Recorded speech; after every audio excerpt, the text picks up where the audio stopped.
గణపతియే నమః. స్వర్ణలక్ష్మి నమస్తే అస్తు. పరబ్రహ్మ స్వరూపిణి రాజ్యం దేహి ధనం దేహి సర్వకామాంచ దేహి మే. ప్రతి ఒక్కళ్ళకి స్వర్ణలక్ష్మి అమ్మవారు బ్రహ్మ జ్ఞానాన్ని ఇవ్వాలని, తద్వారా ప్రతి ఒక్కళ్ళు ప్రతి నిమిషము చక్కగా నవ్వుతూ హ్యాపీగా ఉత్సాహంగా ఉండాలని, అలానే కొన్నిసార్లు కొన్ని సందర్భంలో మనకు నచ్చినవి వస్తాయి, కొన్నిసార్లు కొంచెం లేటుగా రావచ్చు, అలానే మనకు నచ్చిన వాళ్ళు కొన్నిసార్లు మన దగ్గర ఉండవచ్చు, కొన్నిసార్లు దూరంగా ఉండవచ్చు. ప్రతి సందర్భంలో కూడా ప్రతి ఒక్కళ్ళు చక్కగా నవ్వుతూ హ్యాపీగా ఉండాలని, ఉత్సాహంగా ఉండాలని, అలానే మనస్తత్వం మనకి అమ్మవారు ఇవ్వాలని చెప్పేసి మనం కోరుకుందాం. అంతేకాకుండా అమ్మవారు మనకి ధనాన్ని ఇవ్వాలి, ఐశ్వర్యాన్ని ఇవ్వాలి, సర్వకామాంచ సిద్ధి, అనుకున్న ప్రతి కొరకు కూడా నెరవేరాలి. అట్లాంటి యొక్క అమ్మవారి యొక్క కృపా కటాక్షం మన మీద ఉండాలి. మనం ఎంతో ఉన్నతంగా ఎదగాలని చెప్పేసి మనం కోరుకుందాం. అంతేకాకుండా రాజ్యం దేహి, ప్రతి ఒక్కరికి ఒక అధికారము, పవరు, స్టేటస్, ఒక దర్జా, దర్పం, ఇవన్నీ కూడా ప్రతి ఒక్కరికి అమ్మవారికి మన అందరికీ ఇవ్వాలని చెప్పేసి మనం కోరుకుంటూ మనము మే మంత్ యొక్క రాశి ఫలాలు చెప్పుకుంటున్నాం. మే మంత్ రాశి ఫలాలు ఈ మంత్లో చాలా విశేషాలతో కూడుకొని ఉంది. ముందుగా ఒక 2 నిమిషాలు వాటి గురించి చర్చించుకొని తర్వాత 12 రాశుల గురించి మనం మాట్లాడుకుందాం.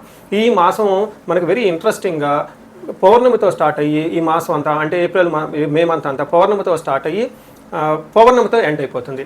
మనం చూసుకుంటే ఇందులో వైశాఖ మాస పౌర్ణమితో స్టార్ట్ అయ్యి జ్యేష్ఠ మాస పౌర్ణమికి మనకి మే మంత్ అంతా ఎండ్ అయిపోతుందని గమనించుకోవాలి. ఇందులో 3 ముఖ్యమైన విశేషాలు ఉన్నాయండి. ఒకటి, ఈ మంత్ మనకి బిగినింగ్లోనే బుద్ధ పూర్ణిమతో స్టార్ట్ అయిపోతుంది. దీన్ని గురు పూర్ణిమ అంటారు, బుద్ధ పూర్ణిమ అని అంటారు, వైశాఖ మాస పూర్ణిమ అంటారు. చాలా చాలా విశిష్టత కలిగిన పూర్ణిమ. పర్టికులర్గా గురువుకు సంబంధించి, చంద్రుడికి సంబంధించి ఎవరైనా కనుక దోషాలు ఉంటే ఆ రోజున మెడిటేషన్, ధ్యానం చేస్తే చాలా బాగుంటుంది. కొన్ని వైష్ణవ టెంపుల్లో విష్ణుమూర్తికి కళ్యాణ మహోత్సవం కూడా జరుపుతూ ఉంటారు. చాలా చోట్ల జాతరలన్నీ జరుపుతూ ఉంటారు. ఒక వెరీ ఇంట్రెస్టింగ్, చక్కగా బాగా ఎంజాయ్ చేయవలసిన పౌర్ణమి వైశాఖ మాస పౌర్ణమి. తర్వాత మనకి 12 తారీఖు హనుమత్ జయంతి ఉంది. ఇది చాలా చాలా ముఖ్యం. పర్టికులర్గా ఏలినాటి శని ఎవరికైతే ఉంటుందో, తర్వాత కుజదశ, కుజుడు అనుకూలంగా ఎవరికైతే ఉన్నారో వీళ్ళు ఈ హనుమత్ జయంతిని చక్కగా జరుపుకోవాలని నేను కోరుకుంటున్నాను.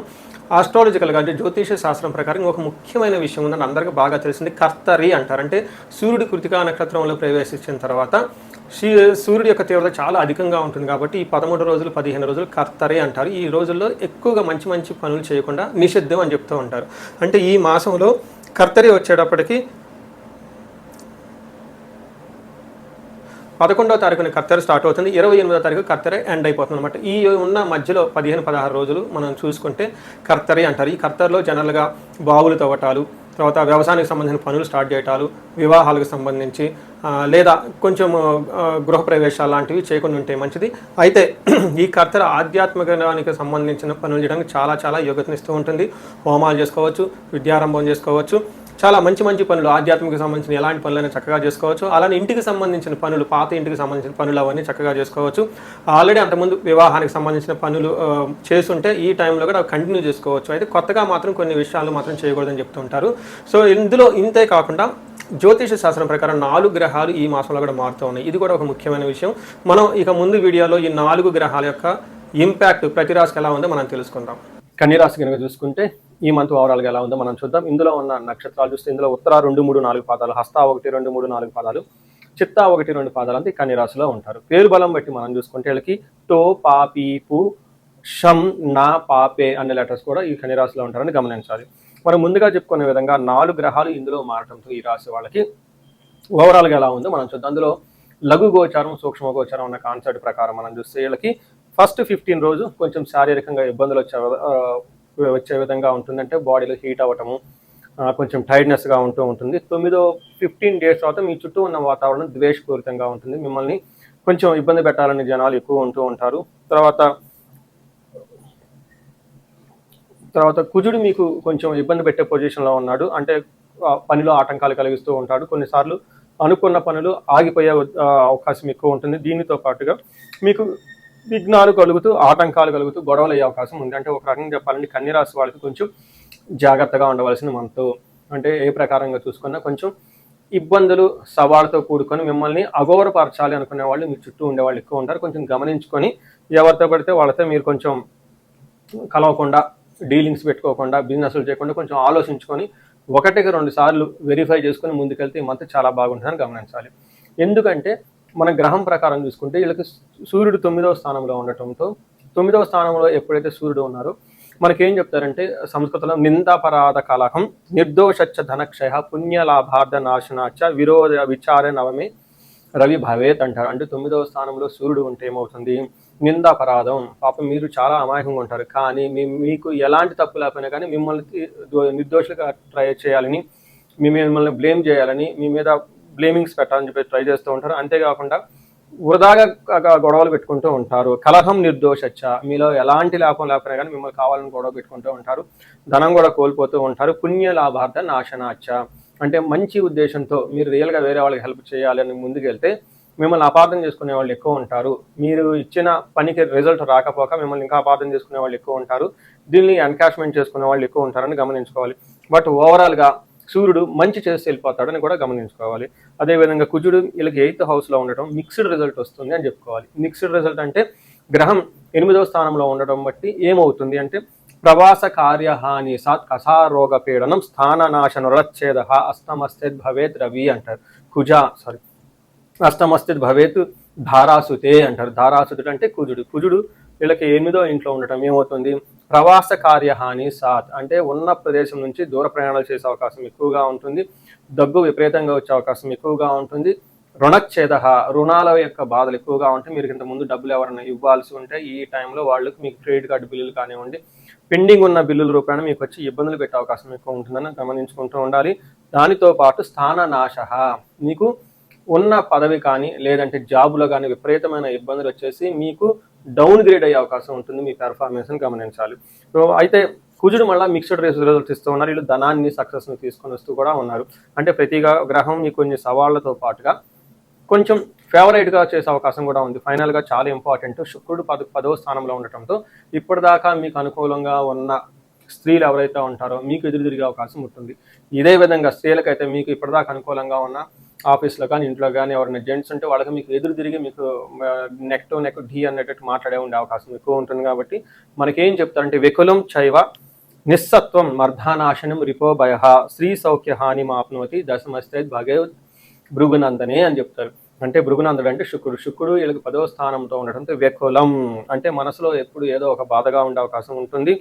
తర్వాత నిస్సత్వం అంటే ఏమీ చేయలేకపోవటం, ఏదైనా చేయాలనుకున్నా కానీ చేయలేకపోవటం, శారీరకంగా అర్ధనాశనం ధనం కోల్పోతూ ఉంటారు.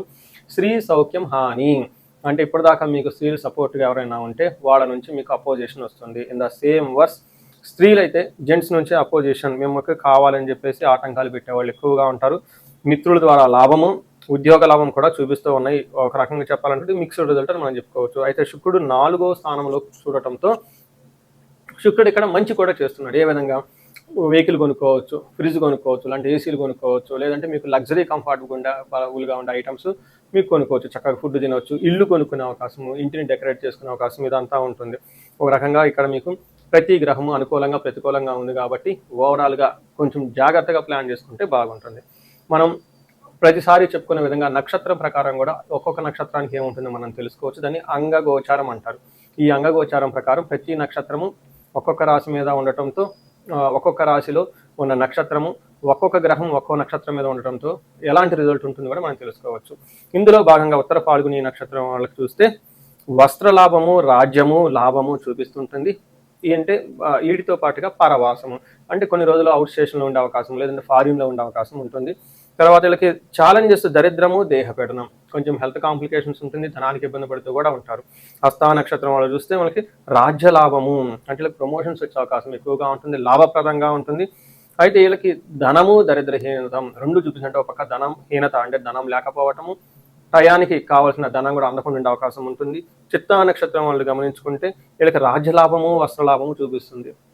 అంటే ఒక పక్కన వీళ్ళకి పదవి ప్రమాణం లేదంటే ప్రమోషన్స్ వచ్చే అవకాశం ఎక్కువగా ఉంటుంది, వస్త్రలాభం చూపిస్తుంది, షాపింగ్స్ అవన్నీ చక్కగా చేసుకుంటారు. వీరికి కూడాను ధనహీనత, దరిద్రము రెండు చూపిస్తూ ఉంటుంది.